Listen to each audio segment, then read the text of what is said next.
हरियाणा के पूर्व उप मुख्यमंत्री दुष्यंत चौटाला ने हरियाणा के राज्यपाल को एक पत्र लिख करके बताया है कि वो चाहते हैं कि जो नायब सैनी की सरकार है वो अपना शक्ति परीक्षण विधानसभा के अंदर में दे। उन्होंने वाकया दिया है कि जो 3 निर्दलीय विधायक भाजपा से समर्थन वापस ले चुके हैं, उसके बाद जो नायब सैनी की सरकार है वो अल्पमत में आ गई है और ऐसे में शक्ति परीक्षण कराना लाज़मी है। दुष्यंत चौटाला का ये पत्र तब आया है जब कांग्रेस के नेता भूपेंद्र सिंह हुड्डा, जो हरियाणा के पूर्व के मुख्यमंत्री हैं, उन्होंने एक वक्तव्य दिया था कि अगर दुष्यंत चौटाला पहले अपने एमएलएज का पैरेड कराते हैं राजभवन में, तब वो भी राज्यपाल को पत्र लिख सकते हैं। हरियाणा में विपक्ष को अगर देखें तो बहुत ही कदम फूंक करके अपनी चाल चल रहे हैं, क्योंकि कोई भी ज़्यादा अग्रेसिव स्टांस नहीं ले रहा है कि नायब सिंह सैनी को मजबूर करे कि अपना वो ट्रस्ट वोट असेंबली के अंदर मिले। भूपेंद्र सिंह हुड्डा जो कि मुख्यमंत्री रह चुके हैं, हरियाणा के 2 टर्म रह चुके हैं पहले, उनको मालूम है कि नो कॉन्फिडेंस मोशन अगले 4 महीने तक हरियाणा में आ नहीं सकता। हरियाणा की विधानसभा में नो कॉन्फिडेंस मोशन 4 महीने अभी और भी नहीं आ सकता, क्योंकि 2 महीने पहले ही नायब सिंह सैनी ने अपना विश्वास मत हासिल किया था। इस परिस्थिति में टेक्निकली अगर हम बात करें तो विधानसभा का जो स्पीकर है, वो जो अध्यक्ष हैं, वो किसी भी नो कॉन्फिडेंस मोशन को स्वीकार नहीं करेंगे, वो करने के लिए बाध्य नहीं है।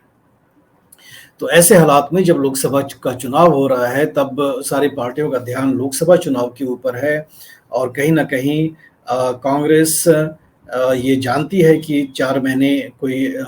नो कॉन्फिडेंस मोशन वो ला नहीं सकते हैं, लेकिन जो दुष्यंत चौटाला हैं उनको निश्चित रूप से उनके ऊपर प्रेशर डाल रहे हैं कि वो आगे बढ़ करके अपने एमएलएज का राजभवन में पैरेड कराएं। दुष्यंत चौटाला ने आज ये भी अपने पत्र में लिखा कि हॉर्स ट्रेडिंग की संभावना है। Bharatiya Janata party horse trading कर सकती है, ऐसा उन्होंने अपनी चिट्ठी में लिखा है। जो जननायक जनता पार्टी है दुष्यंत चौटाला के, उनके पास 10 विधायक हैं और अगर उनके पार्टी के एमएलएज अगर टूटते हैं, अगर भारतीय जनता पार्टी की निगाहें उनके एमएलएज पर पड़ती हैं, तो निश्चित रूप से वो वल्नरेबल हो सकते हैं, वो उनके ऊपर संकट आ सकता है। हॉर्स ट्रेडिंग में जहाँ तक एमएलएज को रिजाइन करवा करके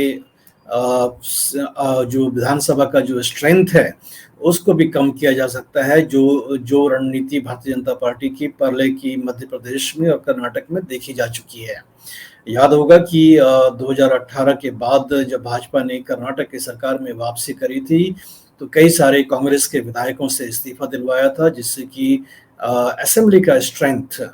वो कम हो गया था। वही बात मध्य प्रदेश में बाद में देखी गई